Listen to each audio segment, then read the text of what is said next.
Hey YouTube, Matt Decker with Leveraged Wealth Management.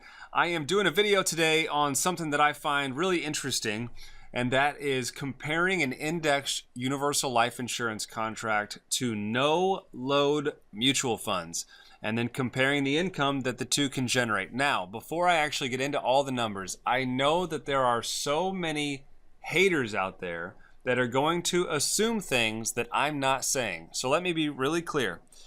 I am not saying that you should put all of your money into an indexed life policy or any life insurance policy for that matter.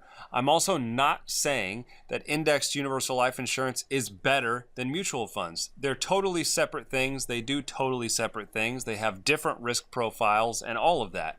I'm simply showing you a comparison of the two, assuming the exact same premium dollars. So for clarity, most people that I work with have a mix of assets, meaning they might choose to put money into an index life policy, but by no means is it 100% of their money. They have money in other areas designed to do different things. So I just want to say that up front because I know there are going to be people that don't watch this whole video or that don't take the time to look at the other videos that I've done on this channel where I'm pretty dedicated to telling the truth, explaining how everything works and getting into the nitty-gritty.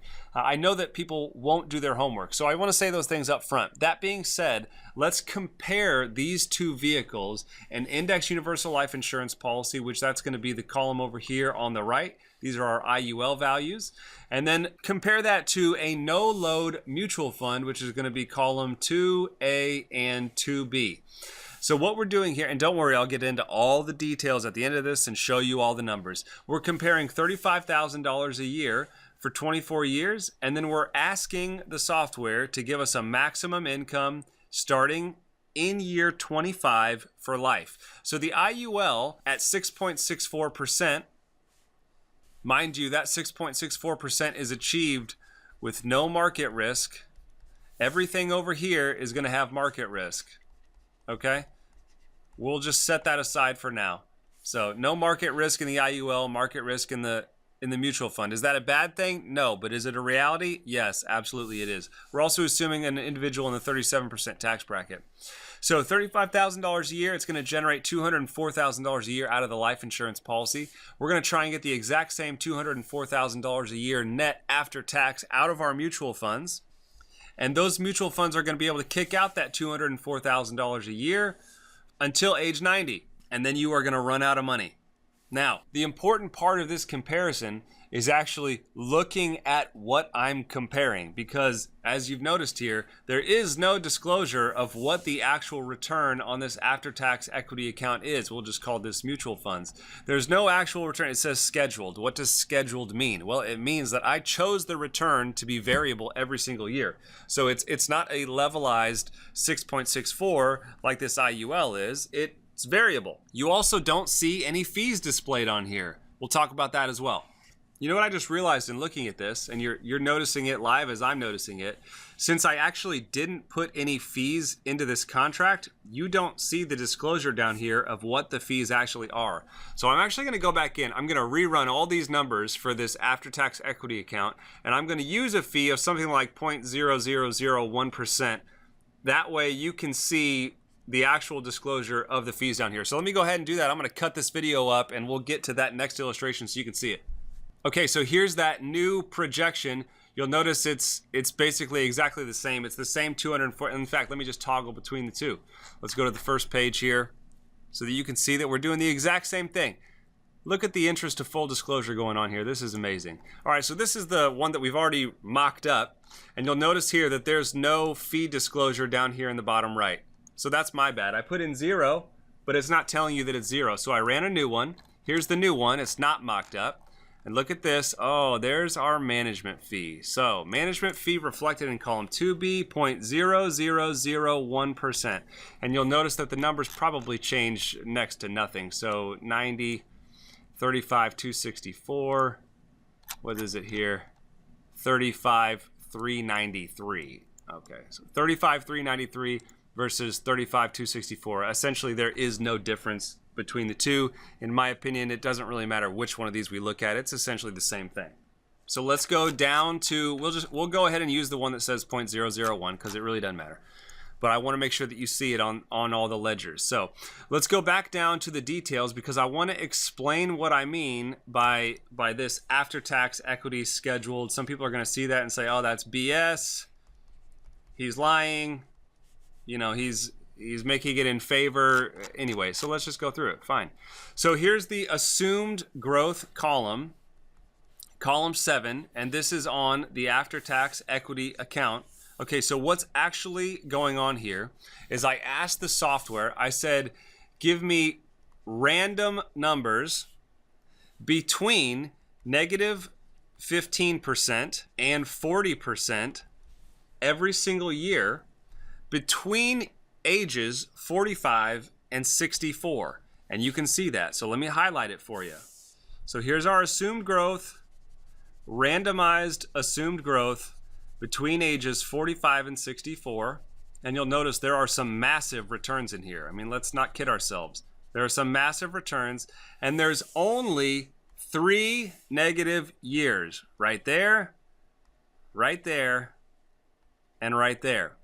We've got a 37%, we've got a 26%, a 24%, a 36%, a 26%, a 29%, a 31%, 14, 15, 33, 21. So this is an extremely aggressive scenario, okay? Extremely aggressive, okay? But full disclosure, I switched it once we turned 65, because no person in their right mind is going to be invested this aggressively once they start taking money out of their mutual funds. That is suicide. You would never do that. No financial professional would tell you to do that. Even people who have no idea what they're talking about, like Dave Ramsey, would tell you to adjust your risk profile once you get into retirement and start taking money out.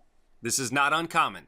So what I did, starting between years 65 or age 65 all the way to age 100, is I then said, all right, now give me random numbers between negative 2% and 10%. So random numbers between negative 2 and 10. And you can notice that that's basically what's going on here. The risk profile obviously drastically changes.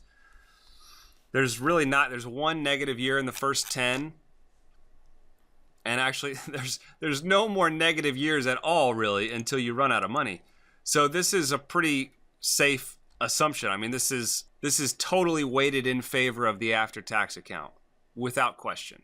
No doubt about it. If I were to actually average all these numbers together, it's going to look something like this. In fact, I can show you. I'll pull my software over.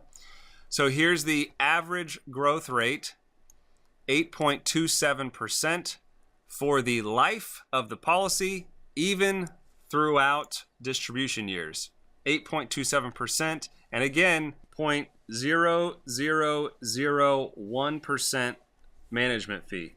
0.0001%. And what's happening in this after-tax mutual fund account where you pay $35,000 a year and you compare it to an index universal life insurance policy that's averaging almost a full 2% less every single year? Well, the life insurance policy continues to kick out income and has a death benefit left over and has cash left over, and the mutual funds run out of money at age 91, assuming insane rates of return with no management fee, or in this case, 0.0001%.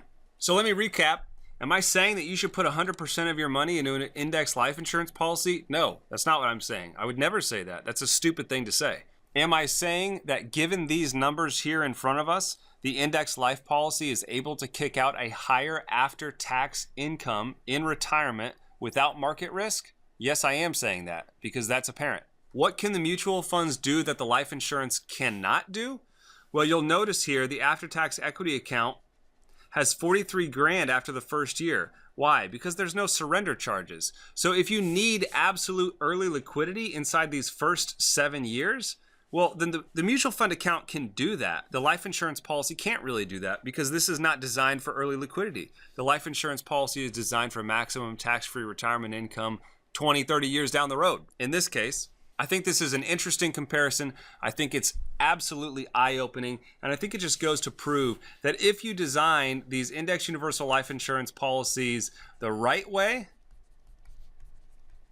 they are extremely difficult to compete with from an income standpoint in retirement. And if you layer on top of that the fact that we're only assuming a 6.64% rate of return with no market risk, the picture gets even rosier. If you're interested in exploring one of these policies for yourself, I'm going to include a link down below, both in the description, and I will also pin a comment to this video. All you got to do is go to that website.